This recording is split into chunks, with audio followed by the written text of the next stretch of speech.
Olá, queridos amigos, irmãos de ideal, dentro do Evangelho de Jesus e da doutrina espírita e outros cristãos também.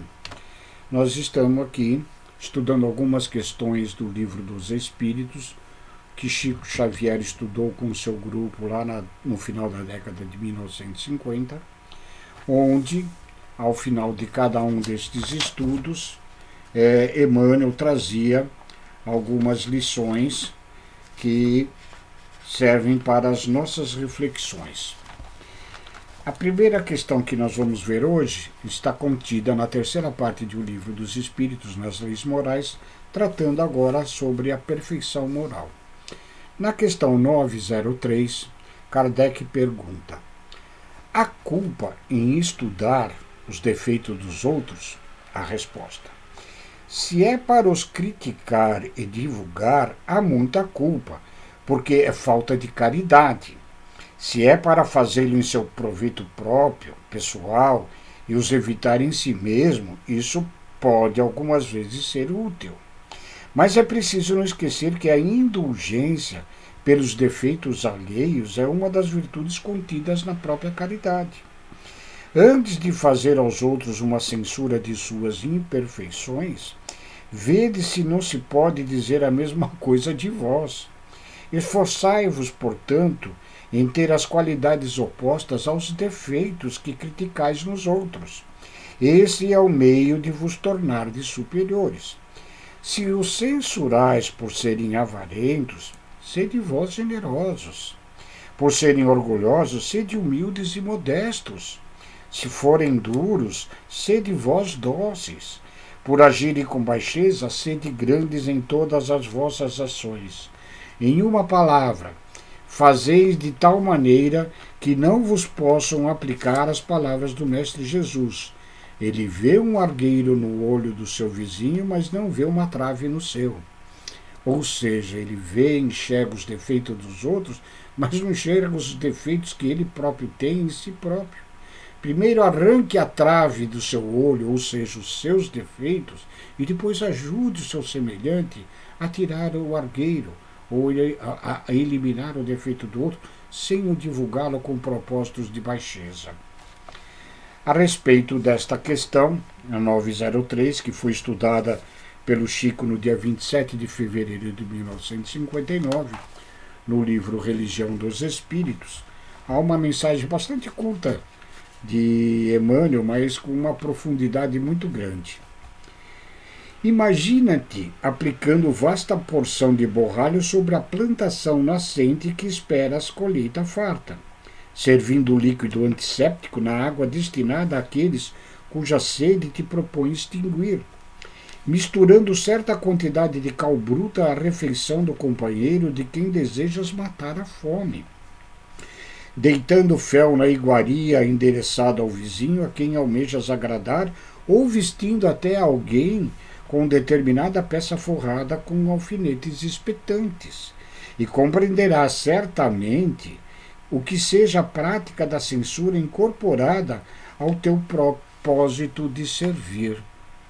Vede que, se nós desejamos ajudar os nossos semelhantes, não o façamos ressaltando os seus defeitos. Exemplifiquemos nós e ajudamos assim com as nossas atitudes mais virtuosas os nossos irmãos.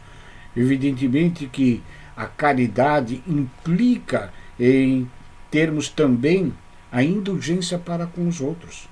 A caridade, segundo o entendimento de nosso Mestre Jesus, é benevolência e indulgência para com todos. Na mesma sequência aqui, dentro da parte das perfeições morais, na questão 904, Kardec vai fazer uma nova questão, mais ou menos no mesmo sentido, mas com referência à própria sociedade. Há culpa em sondar as chagas da sociedade e as revelar? A resposta: isso depende do sentimento que o leva a fazê-lo. Se o escritor não tem em vista senão produzir escândalo, É um prazer pessoal que ele se procura apresentando quadros que frequentemente são mais um mal do que um bom exemplo. O espírito aprecia, mas pode ser punido por essa espécie de prazer que toma em revelar o mal. E Kardec faz uma subpergunta aqui. De que forma, nesse caso, julgar a pureza das intenções e a sinceridade do escritor? Isto nem sempre é útil. Se ele escreveu boas coisas, aproveitai-as. Se fez mal, é uma questão de consciência que a ele diz respeito. De resto, se deseja provar sua sinceridade, cabe a ele apoiar o preceito pelo seu próprio exemplo. Ou seja, a nossa fala devemos exemplificar naquilo que professamos e naquilo que acreditamos. E com respeito a esta lição, a 904, esta questão, na reunião de 4 de dezembro de 59, Emmanuel nos traz uma lição que se denomina dominar e falar. Dominas o fogo escravizando-o a lide caseira. Burilas a pedra, arrancando-lhe obras-primas. Conquistas os metais nele planando complicadas expressões de serviço. Amansa os animais ferozes deles fazendo cooperadores na economia doméstica. Disciplinas o vapor e o combustível anulando as distâncias. Diriges tratores pesados transfigurando a face da gleba. Submetes a eletricidade e glorificas a civilização. Retiras o veneno de serpentes temíveis fabricando remédios. Senhoreias a energia nuclear e começa a alterar com ela a fisionomia do mundo. Controlas a velocidade e inicias vigorosa excursão para além do planeta.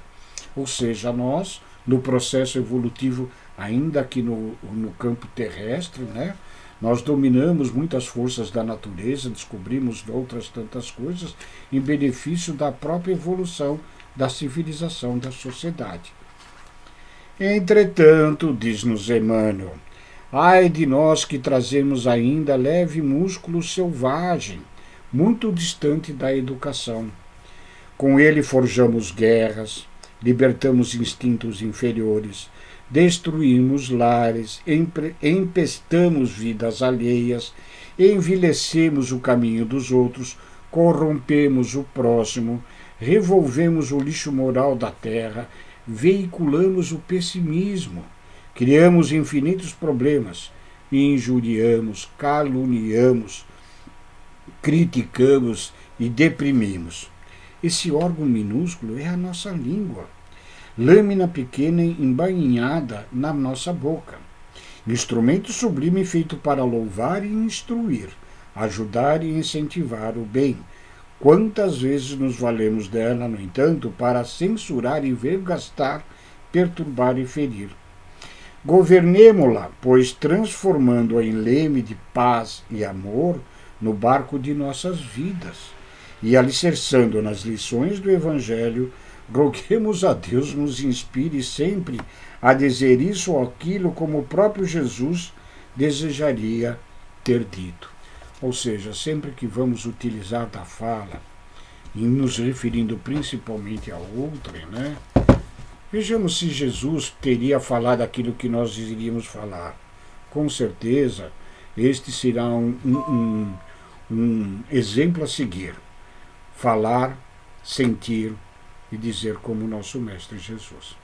Fica assim hoje a nossa lição em torno de O Livro dos Espíritos. Muito obrigado a todos.